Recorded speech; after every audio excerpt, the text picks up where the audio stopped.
നമസ്കാരം. ആദ്യമായിട്ട് എല്ലാവർക്കും ഒരു ശുഭദിനം നേരുന്നു. രാവിലെ ഉള്ള നമ്മുടെ പ്രീ മാർക്കറ്റ് റിപ്പോർട്ടിലേക്ക് കടക്കാം.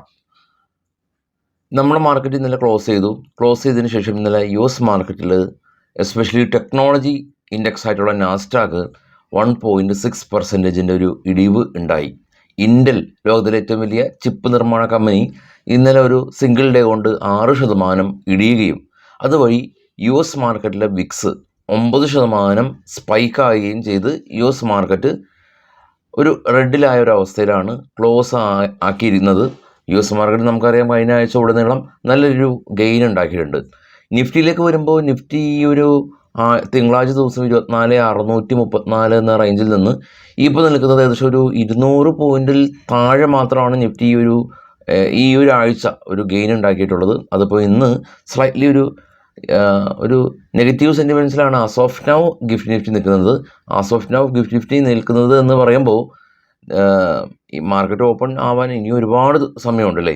അപ്പോൾ ഗിഫ്റ്റ് നിഫ്റ്റിയുടെ വാല്യൂ അതുകൊണ്ടാണ് ഞാൻ പ്രത്യേകം പറയാത്തത്. കാരണം നമ്മൾ ഈ ഒരു ന്യൂസ് അപ്ലോഡ് ചെയ്യുമ്പോൾ തന്നെ ചിലപ്പോൾ ഗിഫ്റ്റ് നിഫ്റ്റി 100 പോയിന്റ് കയറിയേക്കാം, പിടിഞ്ഞേക്കാം. ഗിഫ്റ്റി എങ്ങനെയാണോ ട്രേഡ് ചെയ്യുന്നത് അതുപോലെ തന്നെയാണ് ഗിഫ്റ്റ് നിഫ്റ്റി. അപ്പോൾ അതുകൊണ്ട് തന്നെ ഗിഫ്റ്റ് നിഫ്റ്റിയിൽ മാറ്റങ്ങൾ പെട്ടെന്ന് ഉണ്ടാവും. Right now gift Nifty slightly ഒരു നെഗറ്റീവ് സെൻറ്റിമെൻറ്റ്സിൽ കാണുന്നുണ്ടെന്ന് പറയാനായിട്ടാണ് എനിക്ക് സാധിക്കുകയുള്ളൂ. ഇന്നലെ വലിയൊരു മാറ്റം സംഭവിച്ചു. അതായത് FISൻ്റെ ഭാഗത്തു നിന്ന് ഒരുപാട് ദിവസങ്ങൾക്ക് ശേഷം കഴിഞ്ഞ വെള്ളിയാഴ്ചയാണ് അവരുടെ ഭാഗത്തു നിന്ന് അവസാനം ബൈങ് കണ്ടത്. ഇന്നലെ അവർ ബൈ നടത്തി 1371 കോടി രൂപയ്ക്ക് വിദേശ ധനകാര്യ സ്ഥാപനങ്ങൾ ഇന്ത്യൻ മാർക്കറ്റിൽ ബൈ നടത്തി. DIs സ്വാഭാവികമായിട്ടും എല്ലാ ദിവസവും ബൈയിങ് ആണ്. ഇന്നലെയും ബൈയിങ് ആയിരുന്നു. ഇന്നലെയും DIs ഏകദേശം ഒരു 2,600 കോടി രൂപക്ക് DIസും മാർക്കറ്റിൽ ബൈ നടത്തി മാർക്കറ്റിനെ സപ്പോർട്ട് ചെയ്ത് 2,971 കോടി രൂപക്കാണ് DIs ബൈ എടുത്തത്. 1,371 കോടി രൂപക്കാണ് FISും ബൈ നടത്തിയിട്ടുള്ളത്.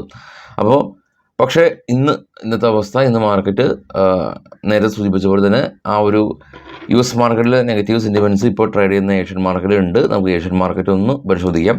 ഏറ്റവും ടോപ്പിൽ ബിറ്റ്കോയിൻ 60,000, തൊട്ട് താഴെ ബൻഡൂർ 77, തൊട്ട് താഴെ ഗോൾഡ് $2,488 per ounce. ഇപ്പോൾ ട്രേഡ് ചെയ്യുന്ന ഓസ്ട്രേലിയ, ചൈന, കൊറിയ റെഡാണ്. Japan market ഫ്ലാറ്റാണ്.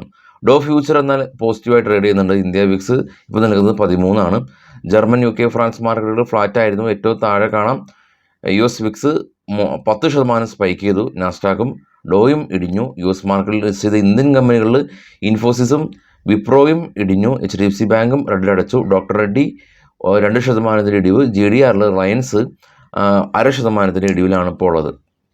ഗ്ലോബൽ മാർക്കറ്റ് കണ്ടല്ലോ. അപ്പോൾ അവിടെ കണ്ട കാര്യങ്ങൾ മാത്രമാണ് നമ്മൾ ഇപ്പോൾ ഇവിടെ ഡിസ്കസ് ചെയ്തിട്ടുള്ളത്.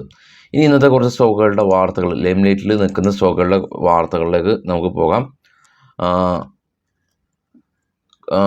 വാർത്തയിൽ ആദ്യമുള്ളത് സൊമാറ്റോ ആണ്. സൊമാറ്റോയുടെ inter state delivery business currently അവർ സ്റ്റോപ്പ് ചെയ്യുകയാണ് എന്നുള്ള ന്യൂസ്.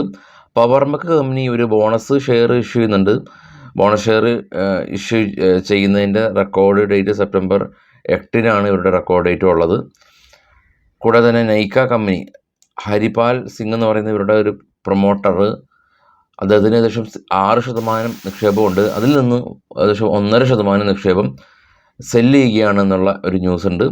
റെയിൽടെൽ കമ്പനിക്ക് 52 കോടി രൂപയുടെ ഓർഡർ കിട്ടി. അദാനി പവർ ലാൻകോ അമർനാഥ് പവറിന് 4,100 കോടി രൂപ മുടക്കി അക്വയർ ചെയ്യുകയാണ്.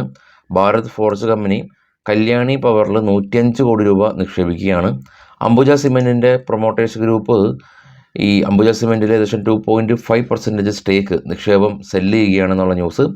വിപ്രോ കമ്പനി ജോൺ ലൂയിസായിട്ട് ക്ലൗഡ് ട്രാൻസ്ഫോർമേഷൻ ബിസിനസ് ചെയ്യാനായിട്ട് ധാരണയായി.